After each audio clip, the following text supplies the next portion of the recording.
Oh, hello. Back again. Coach Green here. Today will be really two different videos. It will be another episode of Free Game. Didn't post last week because there was a lot going on. But back again.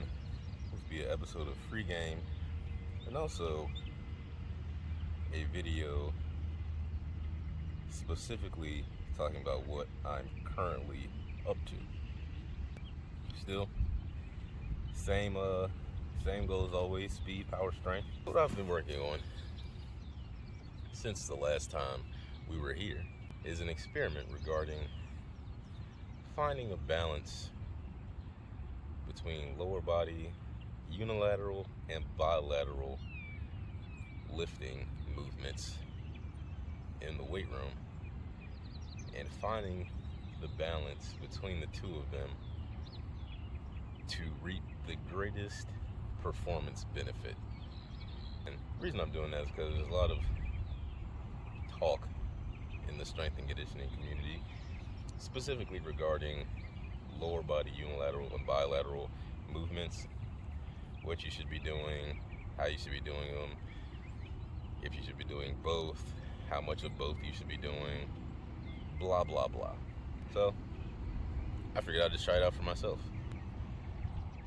And I think the equation or the balance that I've developed, which I'm going to test out over the next 2 months, I think that at least for myself and probably the athletes I train will be exactly what I was looking for and exactly what I was trying to, I guess, prove. But I have started my initial baseline testing for the results I'm looking to improve as far as athletic performance. So again, primarily speed and power. So Monday I did broad jump, standing triple jump, medicine ball vertical launch. Today I'm at the field and I'm going to do 3-point 20-yard dash, do a flying 10, power skips for distance, do a medicine ball horizontal launch. So the test, similar to the actual movements themselves, are a decent mix of bilateral and unilateral movements. Without further ado, let's get to it.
real quick, I was pretty vague in my description of the experiment that I'm doing.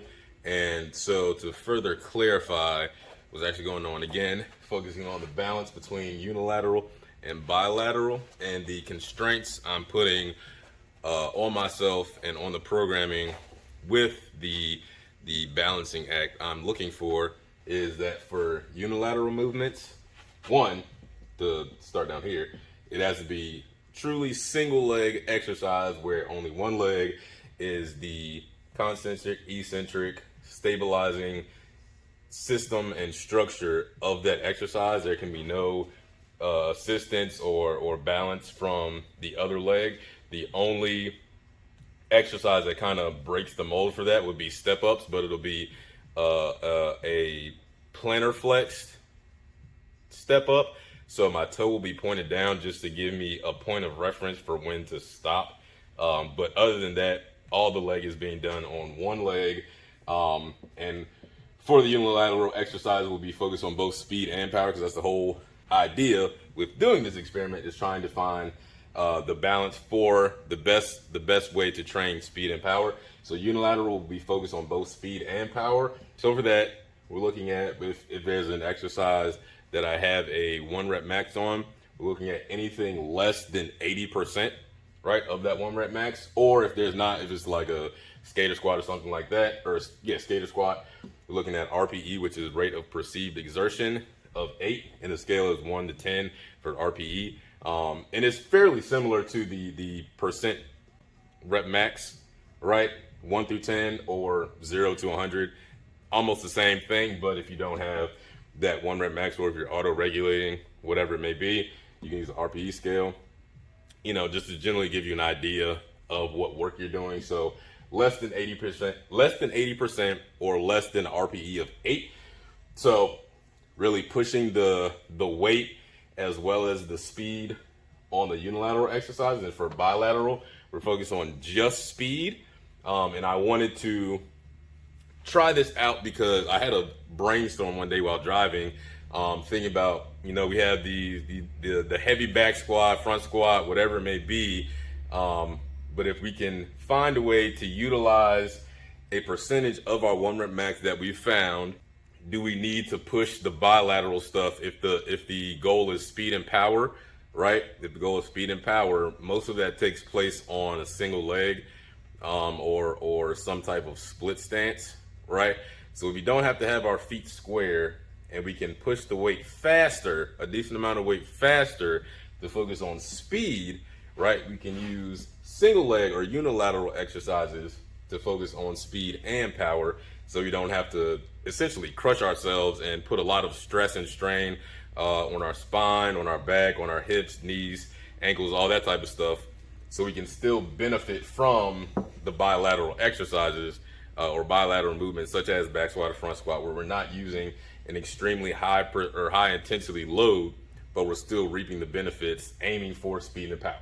But for this experiment that I'm doing, focus on speed here, right? So less than 60%, speed and power here. So we're really amping the weight up on the single leg stuff, but also still focusing on moving the weight with great intent and great speed. So that's basically the whole experiment in a nutshell.